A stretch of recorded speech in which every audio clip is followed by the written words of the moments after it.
زندہ کیے جاتے ان کی کیا حالت تھی۔ میرے عزیزو، جب ہم افسیوں کے خط کے دوسرے باب کی پہلی آیت سے لے کر تیسری آیت تک پڑھتے ہیں تو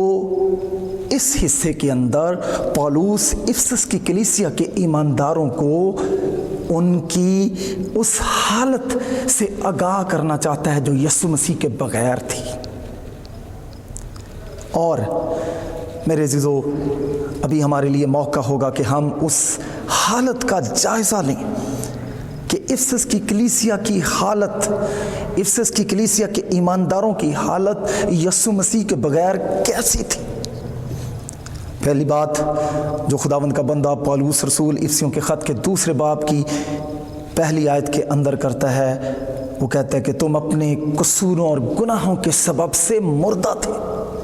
گویا وہ ان کو بتاتا ہے کہ تم تو مردہ تھے، تم قصوروں اور گناہوں کے اندر مردہ تھے۔ اور پھر دوسری بات جو ان کی بابت کہتا ہے کہ تم پیشتر سے دنیا کی روش پر چلتے تھے، جیسا چال ڈھال، جیسا طریقہ کار دنیا کا تھا ویسی ہی روش، ویسا ہی چال چلن، ویسا ہی وتیرہ تمہارا تھا۔ اور پھر تیسری بات جو افسس کی کلیسیا کہ یسوع مسیح کے بغیر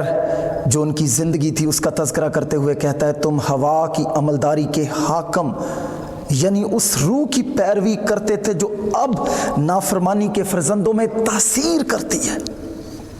گویا یہاں پر وہ کہہ رہا ہے کہ تم شیطان کی پیروی کرتے تھے،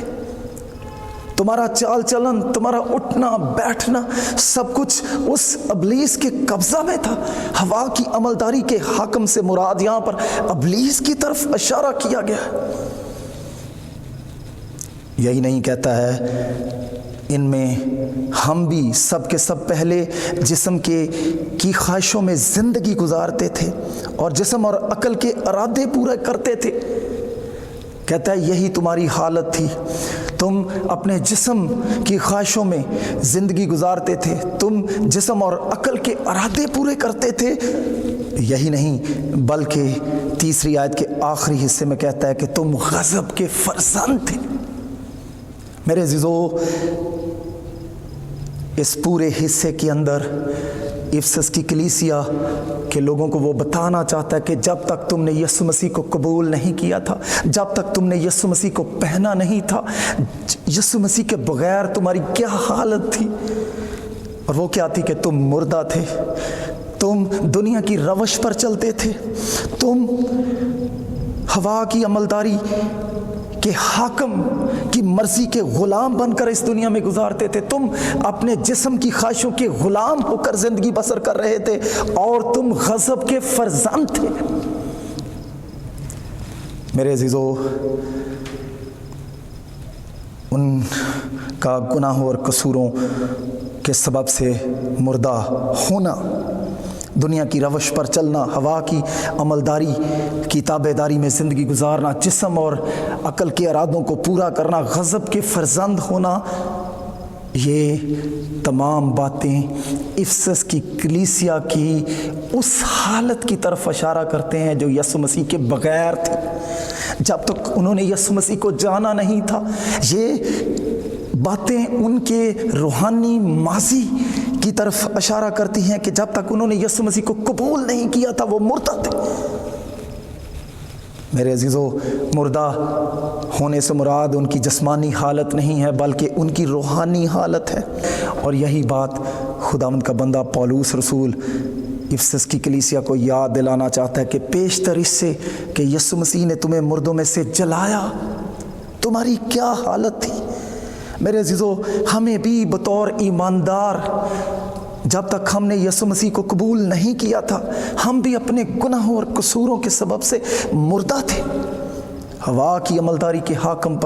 حاکم کی مرضی پر چلتے تھے، دنیا کی روش کے مطابق زندگی گزارتے تھے، جسم اور عقل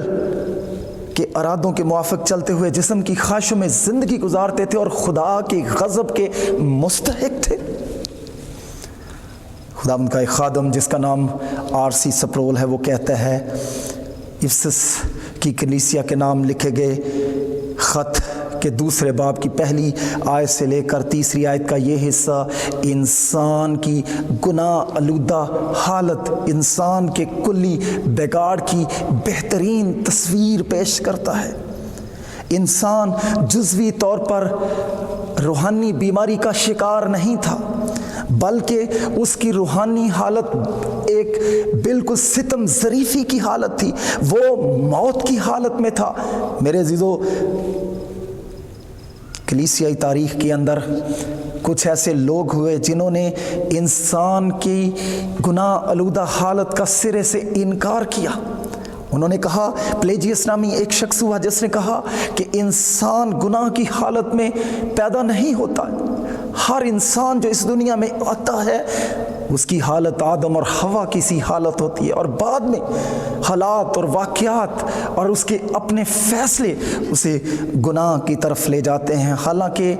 وہ گناہ کی حالت میں پیدا نہیں ہوتا، موروثی گناہ کا اس کی ذات پر کوئی اثر نہیں ہوتی، وہ بالکل گناہ سے مبرہ پیدا ہوتا ہے۔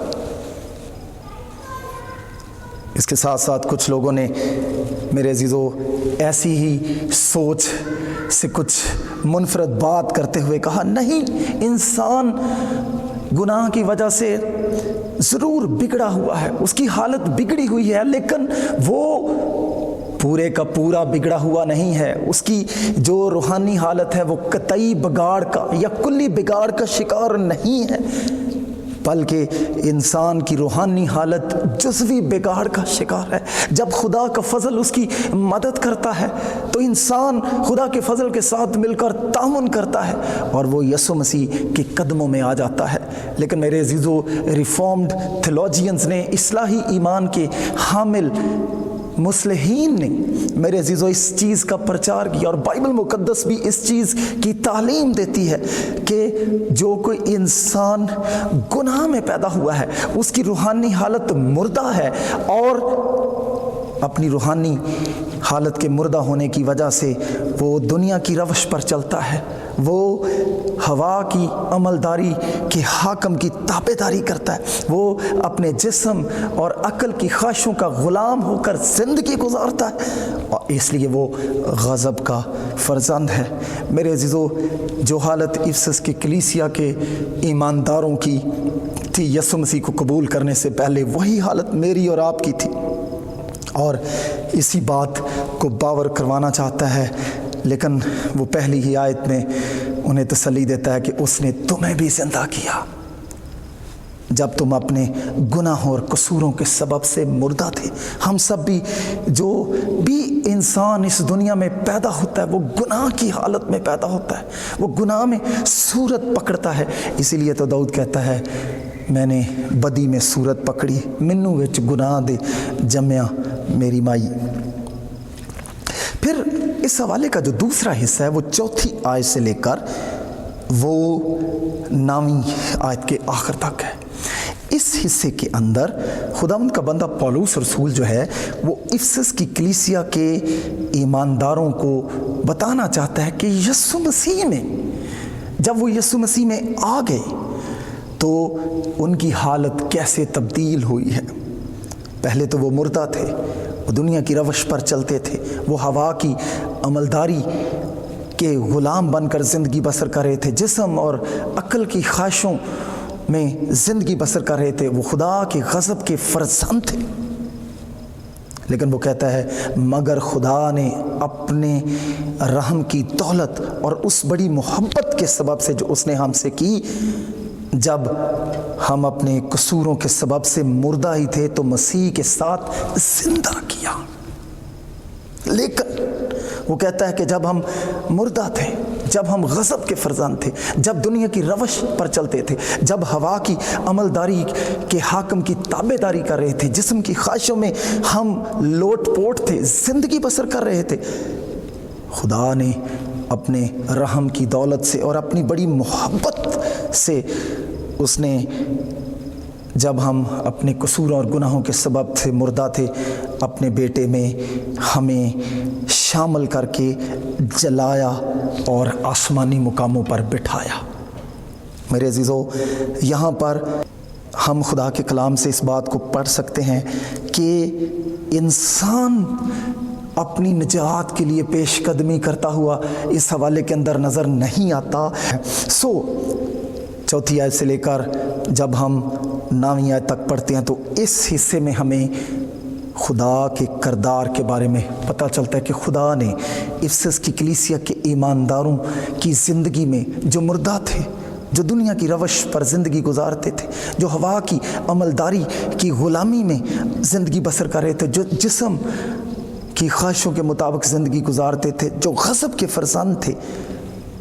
ان کے لیے خدا باپ نے کیا کیا ہے؟ اس نے اپنے رحم کی دولت اور اپنی بڑی محبت سے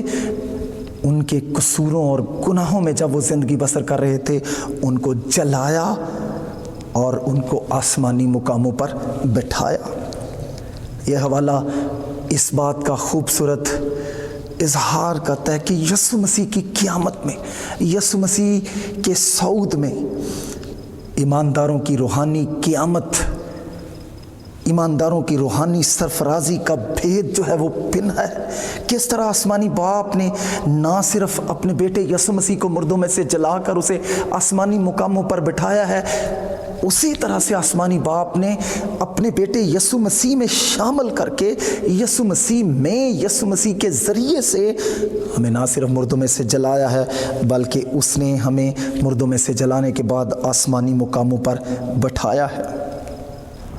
7ویں آیت میں لکھا ہے تاکہ وہ اپنی اس مہربانی سے جو مسیح یسوع میں ہم پر ہے آنے والے زمانوں میں اپنے فضل کی بے نہایت دولت دکھائے۔ خداوند اپنے فضل کی، اپنی محبت کی فیاضی کو زمانوں پر، نسل انسانی پر ظاہر کرنا چاہتا تھا، اس لیے اس نے میرے عزیزو یہ سب کچھ کیا ہے تاکہ ہم اس کے فضل کی دولت سے مالا مال ہو سکے، تاکہ ہم رہتی دنیا تک ایماندار اس کے فضل کی ستائش کر سکے، اس لیے اس نے ایسا کیا ہے۔ میرے عزیزو، ہمیں اس بات کے لیے شکر گزار ہونا چاہیے۔ وہ افسس کی کلیسیا کے ایمانداروں کو دعوت دیتا ہے کہ وہ اس بات پر غور کریں کہ کس طرح سے خدا نے اپنے رحم کی دولت سے اور اپنی بڑی محبت سے تمہاری نجات کے کام کو مکمل کیا ہے۔ اس نے تمہیں روحانی طور پر مردوں میں سے جلایا ہے، اور نہ صرف جلایا ہے بلکہ تمہیں آسمانی مقاموں پر بٹھایا ہے۔ اس میں نہ صرف مقدسوں کی نجات بلکہ اس میں مقدسوں کی سرفرازی کا بھید بھی جو ہے وہ بیان کیا گیا ہے۔ اور مقصد کیا ہے؟ کیوں ایسا کیا ہے؟ تاکہ خداوند اپنے فضل کی دولت کو ہم پر ظاہر کرے۔ اس لیے میرے عزیزو، ہمیں اپنی روحانی زندگیوں میں خداوند کے فضل کے لیے ہمیشہ شکر گزار ہونا چاہیے۔ ہم اس لائق نہیں تھے، لیکن خداوند نے اپنے بڑے فضل سے ہمیں نجات کی دولت سے مالا مال کیا ہے۔ اور پھر وہ کہتا ہے کیونکہ تم کو ایمان ہی کے وسیلہ سے، فضل ہی سے نجات ملی ہے، اور یہ تمہاری طرف سے نہیں، خدا کی بخشش۔ اگرچہ تم نے ایمان لا کر اس نجات کے تجربے کو پایا ہے، لیکن اس میں بھی تمہارا کوئی کردار نہیں ہے بلکہ خدا کی بخشش ہے۔ خدا کی بخشش سے مراد خدا کا تحفہ ہے، خدا کی عنایت ہے کہ تم نجات کی دولت سے مالا مال ہوئے ہو۔ اس میں کلی طور پر تمہارا کوئی فعل نہیں ہے۔ خداوند یسوع مسیح کی بدولت، یسوع مسیح میں یہ سب کچھ کیا گیا ہے۔ اس نے اپنے بڑے فضل کی دولت اور اپنی بڑی محبت کہ یہ سے سب کچھ کیا ہے تاکہ وہ اپنی بے نہایت دولت، فضل کی بے نہایت دولت ہمیں دکھائے۔ لیکن وہ کہتا ہے کہ تم کو ایمان ہی کے وسیلہ سے، فضل ہی سے نجات ملی ہے۔ بہت دفعہ یہ تعلیم دی جاتی ہے کہ انسان کو ایمان کے ساتھ اعمال کرنے کی ضرورت ہے۔ جب ہمارا ایمان خداوند پر ہوگا اور پھر ساتھ ہم کام کرتے چلے جائیں گے تو پھر ہم نجات کو پا سکتے ہیں۔ لیکن میرے عزیزو، نئے عہد نامے کی تعلیم کے مطابق نجات پانے کے لیے ایمان کی صرف ضرورت ہے، کیونکہ کلام میں لکھا ہے میرا راست باز بندہ ایمان سے جیتا رہے گا۔ اور یہاں پر بھی اس بات پر زور دیا گیا ہے کہ نجات کے حصول کے لیے صرف اور صرف ایمان جو ہے وہ بنیادی حقیقت ہے۔ صلیب پر لٹکے ہوئے ڈاکو کے پاس کوئی ایمان نہیں تھے جس کو وہ دے کر نجات کی دولت کو خداوند یسوع مسیح سے حاصل کر سکتا تھا۔ اس نے تو صرف اپنی گناہگار حالت کو یسوع مسیح کے سامنے پیش کرتے ہوئے کہا ہم اپنے گناہوں کی واجبی سزا پا رہے ہیں۔ اس نے یسوع مسیح سے ایمان سے اس کی طرف نظر کی اور اس سے کہا ہے یسوع جب تو اپنی بادشاہی میں آئے تو مجھے بھی یاد کرنا۔ یہ اس کے ایمان کا اظہار ہے، اور یہی بات خداوند کا بندہ کہتا ہے کیونکہ تم کو ایمان ہی کے وسیلہ سے، فضل ہی سے نجات ملی ہے۔ جن کو ملی ہے ان کو بھی ایمان کی بدولت ملی ہے۔ جو آج نجات کو حاصل کرتے ہیں وہ بھی ایمان کی بدولت حاصل کرتے ہیں، اور رہتی دنیا تک جب تک لوگ یسوع مسیح کی آمد ثانی ہو نہیں جاتی، لوگ میرے عزیزو ایمان کی بدولت نجات کی برکت کو حاصل کرتے رہیں گے۔ خداوند یسوع مسیح پر ایمان لا تو اور تیرا گھرانہ نجات پائے گا، کیونکہ خدا نے دنیا سے ایسی محبت رکھی کہ اس نے اپنا اکلوتا بیٹا بخش دیا تاکہ جو کوئی اس پر ایمان لائے ہلاک نہ ہو بلکہ ہمیشہ کی زندگی پائے۔ نجات کا تعلق ایمان کے ساتھ ہے، اور یہ خدا کے فضل کی بدولت ہے۔ کیوں ایسا ہے؟ نامی آیت میں اس کا جواب ہے نہ کہ ایمال کے سبب سے، تاکہ کوئی فخر نہ کرے۔ اگر ہم ایمان کے ساتھ اپنے ایمال کو پیش کرتے تو خدا کے پاس جا کر ہمارے لیے فخر کا موقع ہو سکتا تھا، لیکن ہم کو ایمان کے ذریعے سے جو ہے وہ نجات ملی ہے، نہ کہ ایمال کے ذریعے سے، تاکہ ہمارے پاس اس کے حضور جا کر فخر کرنے کی کوئی گنجائش نہ ہو۔ اگر ہمارے لیے کوئی چیز فخر کا باعث ہے تو وہ صرف اور صرف خداوند یسوع مسیح کی کفارہ بخش موت ہے، اس کی صلیب ہے۔ اور یہی بات خداوند کا بندہ پالوس رسول کہتا ہے خدا نہ کرے میں کسی چیز پر فخر کروں سوائے مسیح یسوع کی صلیب کے۔ ہمارے ایمال بھی خدا کے معیار، خدا کے تقاضے کو کبھی پورا نہیں کر سکتے تھے، کیونکہ کلام میں لکھا ہے شریعت کی راست بازی کے ایمال سے کوئی شخص راست باز نہیں ٹھہر سکتا۔ لیکن ہم خداوند کا شکر ادا کرتے ہیں، وہ افسس کی کلیسیا کو یہی باور کروانا چاہتا ہے کہ تم نے نجات کو حاصل کیا ہے، اور یہ نجات تم کو ایمان کے وسیلہ سے ملی ہے اور خدا کے فضل کی بدولت ملی ہے۔ اور یہی بھید وہ افسس کی کلیسیا کے لوگوں کو پہنچانا چاہتا ہے، اور یہی بھید مجھے اور آپ کو جاننے کی ضرورت ہے، اور اس کے لیے خداوند کی شکر گزاری کرنے کی ضرورت ہے۔ اس حوالے کا جو تیسرا حصہ ہے وہ 10ویں آیت پر مشتمل ہے۔ اس میں خداوند کا بندہ پولس کہتا ہے کیونکہ ہم اسی کی کاراگری ہیں اور مسیح یسوع میں ان نیک اعمال کے واسطے مخلوق ہوئے ہیں۔ یہاں پر 10ویں آیت کے اندر وہ افسس کی کلیسیا کے ایمانداروں کو ان کی موجودہ حیثیت سے متعارف کرواتا ہے، ان کے موجودہ سٹیٹس سے متعارف کرواتا ہے، اور تو وہ کہتا ہے کہ تم کیونکہ ہم اسی میں اس کی کاراگری ہیں، اب گویا ہم خداوند کی نئی مخلوق بن گئے ہیں، وہ کہتا ہے۔ اور وہ کہتا ہے اب ہماری ذمہ داری کیا ہے؟ مسیح یسوع میں ان نیک اعمال کے واسطے مخلوق ہوئے ہیں جن کو خدا نے پہلے سے ہمارے کرنے کے لیے تیار کیا ہے۔ میرے عزیزو، پہلے حصے میں وہ ان کو بتاتا ہے کہ تم مردہ تھے، یسوع مسیح کے بغیر دنیا کی روش پر چلتے تھے، تم ہوا کی عملداری کی تابعداری کرتے تھے، تم جسم کی خواہشوں کے مطابق زندگی گزارتے تھے، تم غضب کے فرزند تھے، لیکن خدا نے اپنے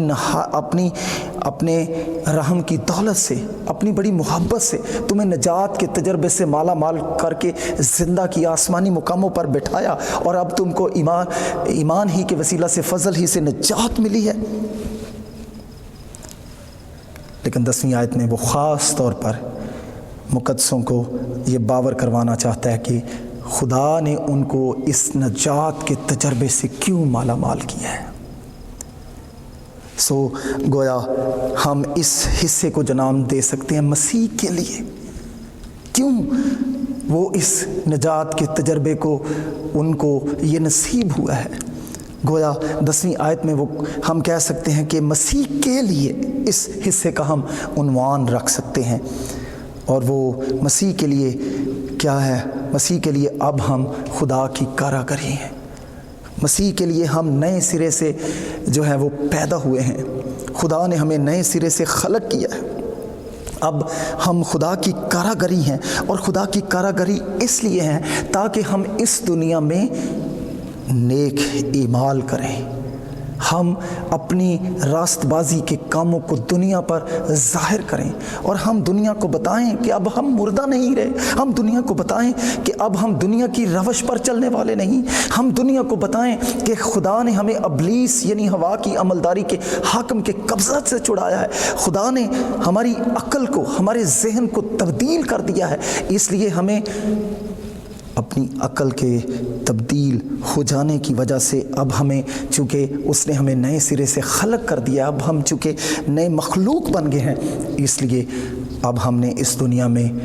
نیک اعمال کو سر انجام دینا ہے۔ کچھ لوگ کہتے ہیں کہ یسوع مسیح کو جب انسان قبول کر لیتا ہے تو پھر اسے کسی قسم کے نیک اعمال کرنے کی ضرورت نہیں ہے۔ یہ ایک غلط نظریہ ہے، اسے اینٹی نومینزم کہا جاتا ہے، اسے لا قانونیت بھی ہم کہہ سکتے ہیں۔ لیکن میرے عزیزو، جب ہم متی کا انجیلی بیان، اس کے خاص طور پر 5واں باب جس میں خدا یسوع مسیح کے پہاڑی واز کے الفاظ ہیں، جس میں لکھا ہے تم دنیا کے نور ہو، تو اس حوالے کے اندر یہ بات بھی لکھی، اسی طرح تمہاری روشنی آدمیوں کے سامنے چمکے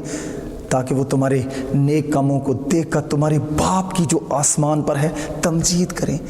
ایک کرسچن جب خداوند کے فضل سے نجات کے تجربے کو حاصل کر لیتا ہے، جب خدا اپنے فضل کی نہایت دولت دکھا کر اس کی زندگی کو تبدیل کر دیتا ہے، اسے نئی پیدائش کا تجربہ بخش دیتا ہے، تو ایک مسیحی کی ذمہ داری ہے کہ وہ اپنی عملی مسیحی زندگی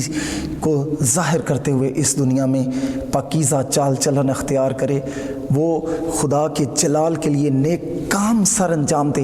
تاکہ ہمارے نیک کاموں کو دیکھ کر غیر اقوام جو ہیں وہ خداوند کی تمجید کریں۔ آج اس حوالہ کی روشنی میں ہم نے 3 خاص بنیادی باتوں کو سیکھا۔ پہلی آیت سے لے کر 3 آیت تک وہ بتاتا ہے کہ جب تک انہوں نے یسوع مسیح کو قبول نہیں کیا تھا، یسوع مسیح کے بغیر ان کی کیا حالت تھی۔ پھر 4 آیت سے لے کر 9 آیت تک وہ بتاتا ہے کہ جب وہ یسوع مسیح میں ان کی کیا حالت ہو گئی، ان کو نجات کی دولت سے مالا مال کر دیا گیا۔ اور پھر 10ویں آیت میں وہ کہتا ہے کہ اب چونکہ تم نجات کی دولت سے مالا مال ہو گئے ہو، اب تم نے مسیح کے لیے زندگی گزارنی ہے۔ تمہارا چال چلن ویسا نہیں ہونا چاہیے، تمہیں دنیا کی روش پر نہیں چلنا، تم نے ہوا کی عملداری کے حاکم کی مرضی پر نہیں چلنا، تم نے اپنے جسم کی خواہشوں کے غلام ہو کر زندگی نہیں گزارنی، کیونکہ غلطیوں کے خط میں لکھا ہے اور جتنے مسیح یسوع کے ہیں انہوں نے اپنی خواہشوں اور رغبتوں سمیت اپنے آپ کو صلیب پر کھینچ دیا ہے۔ اس لیے اب چونکہ ہم نئے سرے سے خلق ہو چکے ہیں، ہم یسوع مسیح کے طفیل نئے مخلوق بنا دیے گئے ہیں، اب ہم اس کی کاراگری ہیں، اس لیے ہمیں اپنی زندگیوں سے نیک اعمال کو سر انجام دینا ہے اور خدا کے جلال کو ظاہر کرنا ہے۔ یسوع مسیح کی سی زندگی جو ہے وہ ہم نے اس دنیا میں گزارنی ہے تاکہ خدا کے دیگر اقوام ہماری زندگیوں کو دیکھ کر خدا باپ کی تمجید کریں اور یہ کہہ سکیں کہ یہ واقعہ ہی خدا کے لوگ ہیں، مسیحی لوگ ہیں۔ خدا مدد کے کلام کے وسیلے سے